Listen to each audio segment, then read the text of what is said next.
कहिलेकाहीँ वित्तीय बजारमा ट्रेड गर्दा नि मतलब एउटा यस्तो घटना हुन्छ जुन साँच्चीकै मुटु नै भारी बनाउने खालको हुन्छ नि। ठ्याक्कै त्यो एकदमै फ्रस्ट्रेटिङ हुन्छ नि खासमा। हो क्या, एउटा पर्फेक्ट सप्लाई जोन कोरिएको हुन्छ अनि बजारको मूल्य ठ्याक्कै त्यही दिशातिर बढ्दै आउँछ। तय गरिएको इन्ट्री पोइन्टलाई मात्र 1 मिलिमिटरले छुँदैन अनि त्यसपछि ठ्याक्कै अनुमान गरेकै दिशामा स्वाटै तल खस्छ। हो नि, विश्लेषण 100% सही हुन्छ तर इन्ट्री मिस हुन्छ। मैले पनि धेरै पटक यस्तो भोगेकी छु। हो त्यही त नि। आजको हाम्रो यो विस्तृत छलफलमा नि हामी ठ्याक्कै त्यही हार्टब्रेकबाट बच्ने उपायको बारेमा कुरा गर्दैछौँ। आज हामीसँग स्रोतको रूपमा एउटा मात्र दृश्य सामग्री छ। एउटा प्राविधिक तस्बिर छ हामीसँग। राइट, एउटा तस्बिर जसले चार्टमा सप्लाई जोन कोर्ने कन्जर्भेटिभ विधि अर्थात् conservative method of drawing supply जोन्सको व्याख्या गर्छ। हाम्रो मिसन भनेको नि आज यही तस्बिरमा भएका क्यान्डलहरू अनि कोरिएका रेखाहरूलाई केलाउनु हो। एकदम। अनि त्यो कन्जर्भेटिभ शब्दले बजारको मनोविज्ञानलाई कसरी सम्बोधन गर्छ भन्ने कुरा पनि बुझ्नुपर्छ। हो त नि। ल यसलाई खोतलेर हेरौँ। एउटा सामान्य जस्तो देखिने चार्टको स्क्रिनशटले कसरी यति धेरै प्राविधिक ज्ञान लुकाएको हुन्छ त्यो साँच्चीकै अचम्म लाग्दो छ के। यो साँच्ची नै चासोको विषय हो। बजारमा काम गर्ने जो कोहीलाई थाहा छ कि चार्टमा कोरिने एउटा सानो रेखाले पनि कति ठूलो अर्थ राख्छ। एकदम। हामीसँग भएको यो तस्विरले बजारको दिशा परिवर्तन अनि त्यहाँ भइरहेको उतार चढावलाई एउटै फ्रेममा कैद गरेको छ। विशेष गरी ती ठूला खेलाडीहरूले छोड्ने पदछाप भनौँ न। राइट। दृश्यमा जे देखिन्छ त्यसको पछाडि बजारको एउटा बलियो संरचना र शक्ति सङ्घर्ष लुकेको हुन्छ। यो तस्विरले हामीलाई त्यो सङ्घर्षलाई कसरी एउटा सुरक्षित दायराभित्र बाँध्ने भनेर सिकाउँछ। हो, अनि त्यो दायरा जसलाई तस्विरमा सप्लाई जोनको एउटा फिक्का गुलाबी बाकस भनेर देखाइएको छ नि, त्यो कसरी बन्छ भनेर बुझ्नको लागि सबैभन्दा पहिले त्यो बिन्दुमा भएको शक्ति सङ्घर्षलाई बुझ्न जरुरी छ जस्तो लाग्छ मलाई। एकदमै सही कुरा। चित्रको केन्द्रमा एउटा बेस स्ट्रक्चर भनेर चिनिने एउटा उल्टो भी आकारको चुचुरो छ नि। बायाँतर्फबाट हेर्दा हरियो क्यान्डलहरू क्रमैसँग माथितिर गइरहेका छन्। हरियो क्यान्डलहरू माथि जाँदैछन्। हो, तिनीहरूले एउटा शिखर बनाएका छन् अनि त्यसपछि अचानक रातो क्यान्डलहरू तलतिर झर्न थालेका छन्। बजारको आधारभूत कुराहरू त हामीलाई थाहा छँदैछ। हरियोले खरिदकर्ता र रातोले विक्रेतालाई जनाउँछ। हो, त्यो त बेसिक कुरा नै भयो। तर यहाँ चाखलाग्दो कुरा चाहिँ त्यो चुचुरोमा रहेको क्यान्डलको बनावट हो के। बीचको ठोस बडी अनि माथि निस्किएको मसिनो विकको सम्बन्धले त्यहाँ एउटा रोचक कथा भनिरहेको जस्तो देखिन्छ नि। ठ्याक्कै। जब हामी त्यो उल्टो भी आकारको चुचुरोलाई हेर्छौं नि, हामीले केवल रङ परिवर्तन मात्र देखेका हुँदैनौं। अनि अरू के देखिन्छ त त्यहाँ? हामीले त्यहाँ एउटा ट्रान्सफर अफ पावर अर्थात् शक्तिको हस्तान्तरण देखिरहेका हुन्छौं। हरियो क्यान्डलहरू माथि जाँदै गर्दा खरिदकर्ताहरू निकै विश्वस्त देखिन्छन्। राइट, उनीहरू कन्फिडेन्ट हुन्छन्। तर त्यो शिखरमा पुगेपछि अचानक एउटा लामो विक बन्छ। यो भनेको बजारलाई अझै माथि धकेल्ने अन्तिम र आक्रामक प्रयास थियो जुन असफल भयो। ओहो, भनेपछि त्यो लामो धर्का असफल प्रयासको निशान हो। एकदम। अनि त्यसपछि बन्ने रातो क्यान्डलको बडीले के सङ्केत गर्छ भने अब विक्रेताहरूले बजारलाई पूर्ण रूपमा आफ्नो नियन्त्रणमा लिइसके। मलाई यो कुरा देख्दा नि एउटा पुरानो पाराको पारो भएको थर्मोमिटरको याद आउँछ के। साँच्चै? कसरी? जसरी गर्मीको दिनमा थर्मोमिटरभित्रको पारो वात्तै माथि पुग्छ नि, त्यो पारोले सिसामा छोएको तर अडिन नसकेको उच्चतम बिन्दुलाई हामी विक मान्न सक्छौं। त्यो एउटा क्षणिक आवेग थियो जस्तो लाग्छ। वाउ, यो एनालोजी त एकदमै राम्रो छ। हो नि, तर दिन ढल्दै जाँदा तापक्रम जहाँ आएर स्थिर हुन्छ र त्यो ठोस पारो जहाँ अडिन्छ त्यो चाहिँ बढी हो क्या। यहाँ मेरो एउटा प्रश्न छ। भन्नुस् न। दुवैको उपस्थितिले यो बेस स्ट्रक्चरमा ठ्याक्कै के कुराको सङ्केत गरिरहेको छ त? कि त्यो विकलाई हामीले बजारको नोइज वा हल्ला मात्र मान्ने हो? थर्मोमिटरको एनालोजी निकै सान्दर्भिक छ, तर बजारको सन्दर्भमा यसलाई अझ गहिराइमा बुझ्न जरुरी छ। त्यो विक बजारको हल्ला वा नोइज मात्र पक्कै होइन। हो र? हल्ला होइन भने त्यो खासमा के हो त?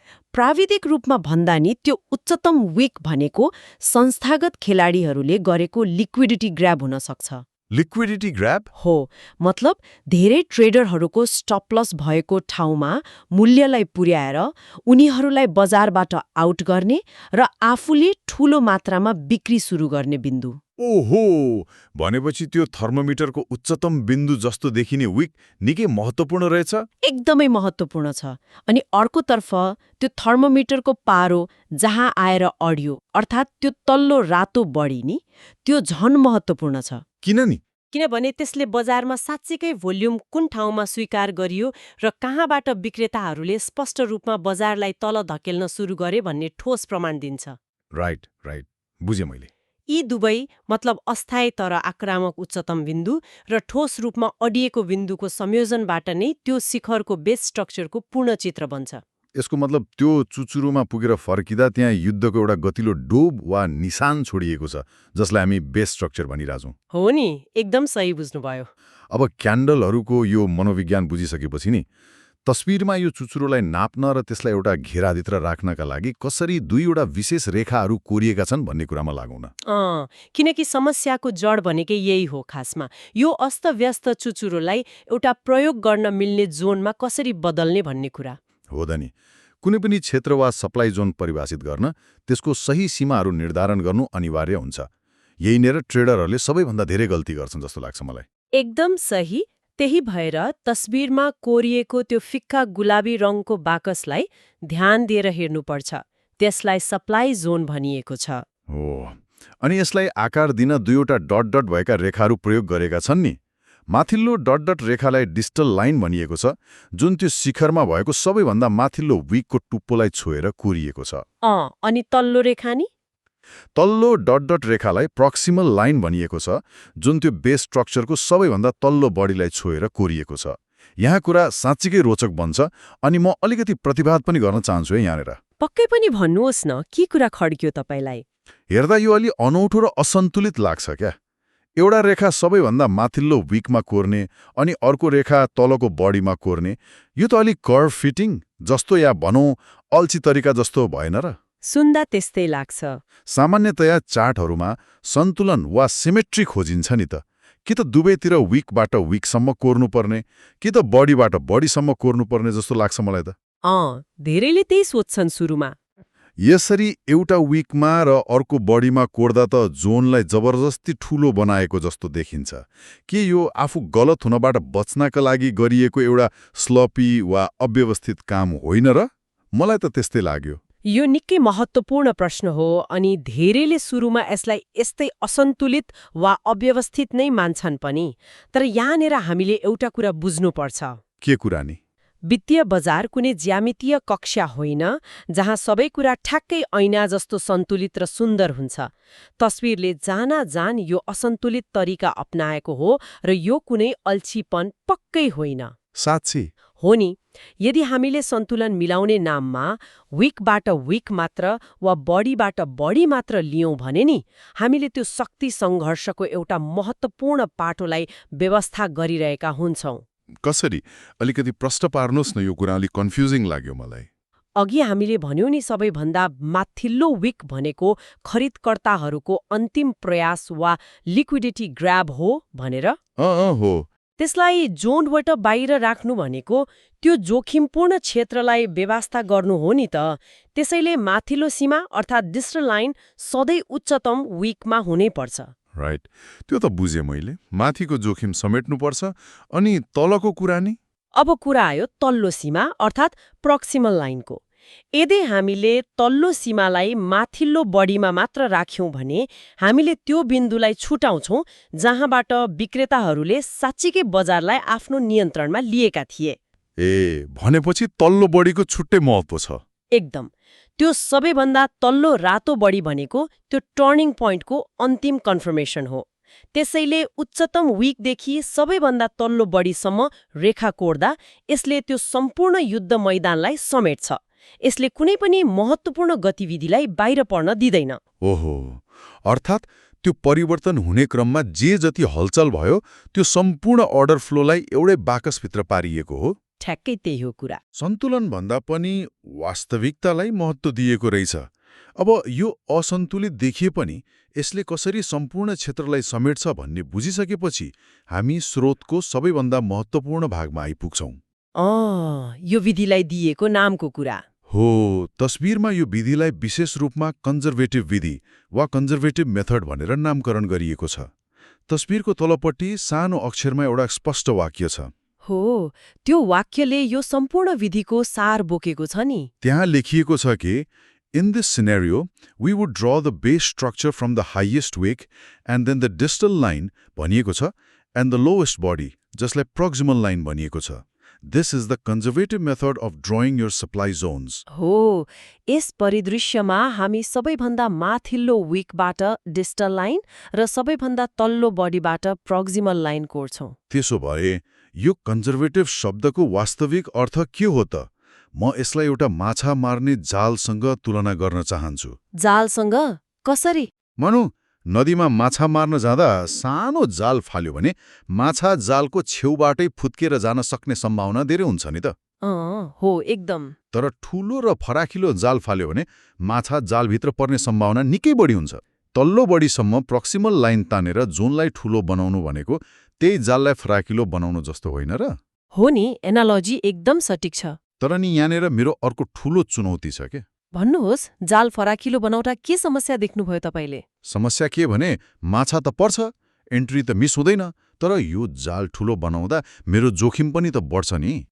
स्टप लसको कुरा गर्नुभयो होला। हो नि, बजारमा काम गर्दा सप्लाई जोन जति ठूलो हुन्छ मेरो स्टप लस पनि त्यति नै ठूलो राख्नुपर्ने हुन्छ। जोन फराकिलो बनाउँदा पक्कै पनि इन्ट्री अलि छिटो होला, तर के यसले समग्र ट्रेडको रिस्क टु रिवार्ड रेसियोलाई बिगार्दैन र? एकदमै जायज प्रश्न हो यो। एउटा सानो र छरितो जोन बनाएर उत्कृष्ट रिस्क टु रिवार्ड पाउनुको साटो यति ठूलो र भद्दा जोन बनाएर किन ट्रेड गर्ने? के कन्जर्भेटिभ हुनु भनेको नाफा कम गर्नु हो त? यो एकदमै उत्कृष्ट प्रश्न हो अनि व्यावसायिक ट्रेडिङमा हुने सबैभन्दा ठूलो बहस नै यही हो खासमा। हो नि, मलाई पनि त्यही लागेर सोधेको। तपाईँले भनेको कुरा प्राविधिक रूपमा सही छ। जोन जति ठूलो हुन्छ, स्टप लस त्यति नै फराकिलो हुन्छ, जसले गर्दा गणितीय रूपमा रिस्क टु रिवार्ड रेशियो अलिकति घट्न सक्छ।